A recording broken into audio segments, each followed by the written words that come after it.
Oh. on your stream.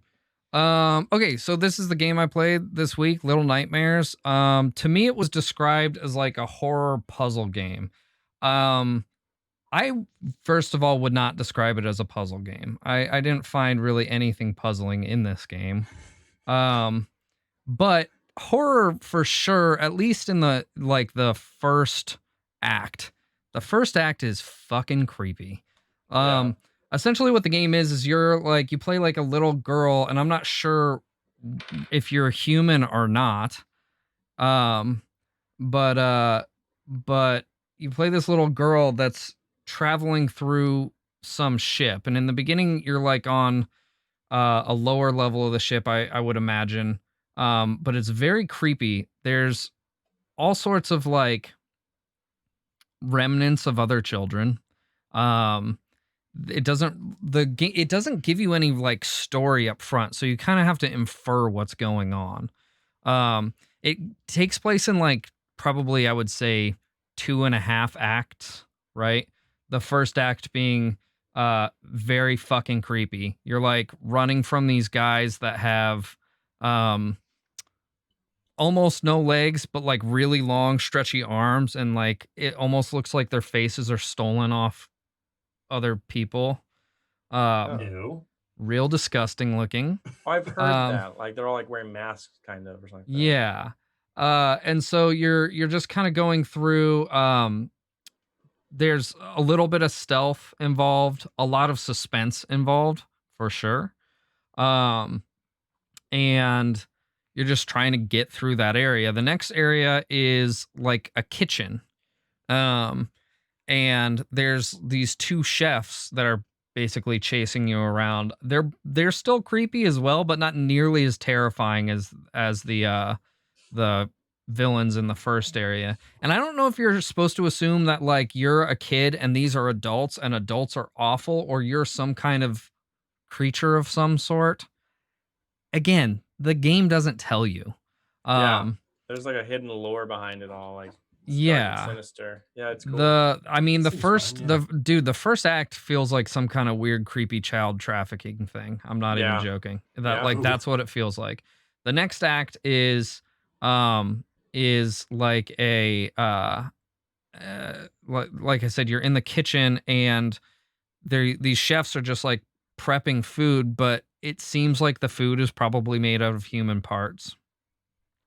And then the final act is almost like a chain, well, I guess final and a half act, or second and a half act. I don't know how I would say it, because there is like Penultimate? a boss stage.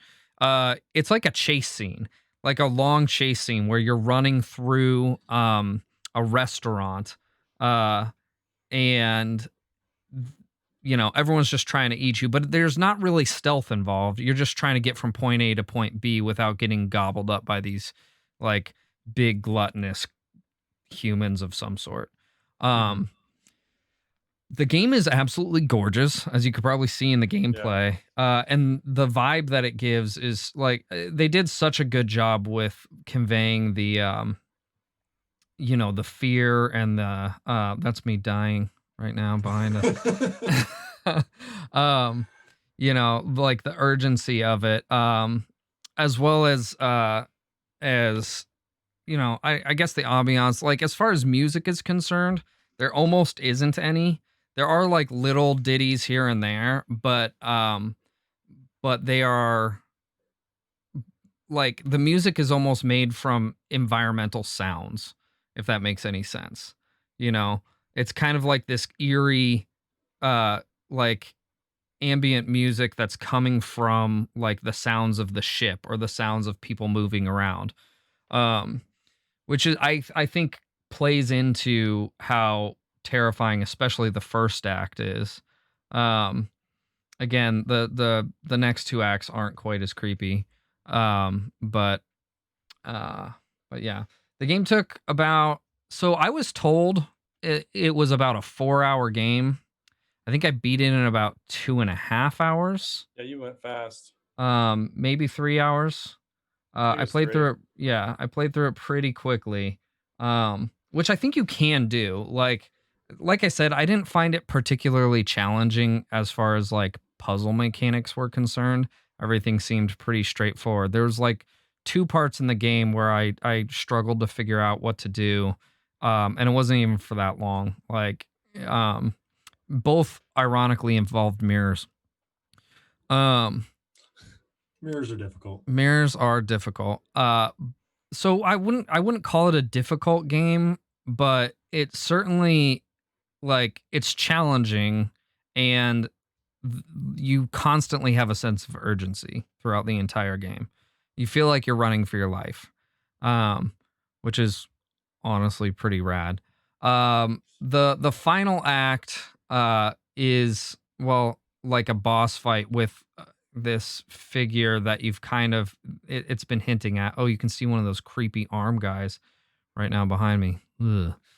Fuck those It things. was creepy. God damn it. But and it finishes pretty good. Like the game definitely pays off in the end, which is cool. I wouldn't call it like a twist ending per se, because you kind of see it coming, but without spoiling anything, there is definitely a payoff. Would I play it again, or would I play a sequel? Probably not. And that's not to say this is not a good game. I think if you're into this style of game, it's fucking incredible. It's absolutely gorgeous. It controls really well. It plays really well. But I'm personally not really into like spooky games. You know, it's not really my jam. You know, so I probably wouldn't play it again. Probably wouldn't play a sequel. But I would say if you are into that, like if I was, I definitely would, because this game is super well done. My overall impression of the game, I would say, you know, for what it was, I enjoyed it.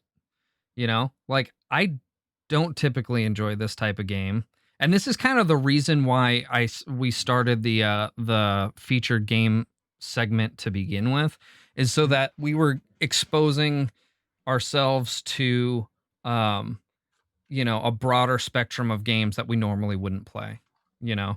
And being able to share that with the audience, obviously. So this definitely falls into this category. It's not a game that I ever would have picked out for myself, but I enjoyed the hell out of playing it, despite it not being a game that I would normally enjoy.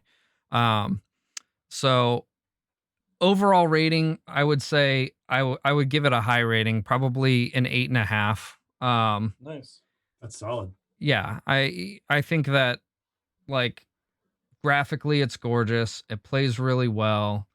I would say the only thing that it's lacking is story, which the Sure. story's all, like I said, just kind of inferred. You're kind of guessing, which kind of I suppose helps with the feeling of the game. You know, you just don't know what's going on, and it kind of adds to that feeling of fear that you get. Mhm. But I still would have liked to maybe at the end gotten some kind of like, hey, this is what was going on the whole time. And it doesn't do that. So like there's not really any, you know, delivered story. I'm sure I could look it up and find out what the actual hidden story and Not really. hidden lore Kind of a would little be. bit, but not really. I Well, looked so it up. Okay. I understand why that's frustrating to you, Paul, because if you think communications theory breaks down into comfort, surprise, and conclusion, Mm-hmm. and it seems like you were familiar enough with the controls so that Yeah. and how to complete the game, you beat it pretty quickly. That's Yeah. your comfort. Your Mhm. surprise is, I mean, it's a horror game. You've got or a spooky game. That's surprising, generally speaking. And it feels like they didn't hit on that third conclusion point Yeah. for you. So Yeah. I get it. Exactly. And then, you know, let's talk about the price of the game. The game's $20. For a, you know, 3 to 4 hour game. That seems a little steep to me. To me it's a little steep. You know, Yeah. again, if this is the type of game that you love to have that kind of like anxiety while you're playing through a video game, you know, that might be your jam. That might be worth it to you. For me, I don't know. I think that's a little much. I would have definitely paid $5 or even $10 for this. Mhm. But $20 is is steep. I bought this on Steam. And I played it on PC with a controller. I'm not sure what other systems it's available on. Let me take a look real quick. I guess it is, you can get it on just about any modern console or PC. So, you know, honestly, this would be a rad game to play on the Switch if it's available on the Switch.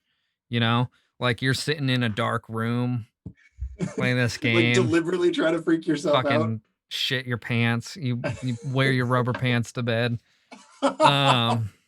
Yeah, I think that might be rad if you're into the spooky kind of games. And like I said, it's really only the first act that's really terrifying. Sure. The rest of the game is unnerving, but not scary in the same way. So, it's you know, overall though, it's a good game. Like I would highly recommend this game to anyone who is into the horror style genre. For anyone else, maybe skip it, you know. Yeah. I'm just not into horror games though, but I did enjoy this. I did enjoy it. The gameplay's good. Yeah. I can say that. That's actually a pretty high praise, though. You know, like if it's honestly, a game you yeah. would go Like for. if this was the type of game that I was interested, I would probably give this a you know, high 9. Yeah, Right. you know. Right.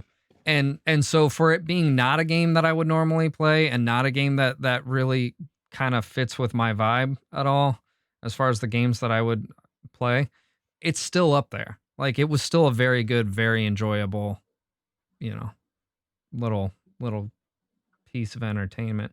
But like I said, for a 3-hour game, I don't know that it's worth $20. That's the hardest thing for me to say there. So VR headset. I've messed around. Actually, Colin put me in a VR headset and it was pretty rad. I don't have enough, like I would really love to get in a VR, but I don't really have the space for it. I just hit the wrong thing. There we go. So yeah. That's sounds good. Like honestly, like some horror games are cool by me. Platformer, like Dutchy described it as a horror platformer. Yeah, and that's what I would describe it as. That's probably the best way to describe it. It wasn't really puzzly for me at all. If it goes on sale, I might have to check that out because that sounds like it might be yeah, sort of my it's speed. worth it. Yeah.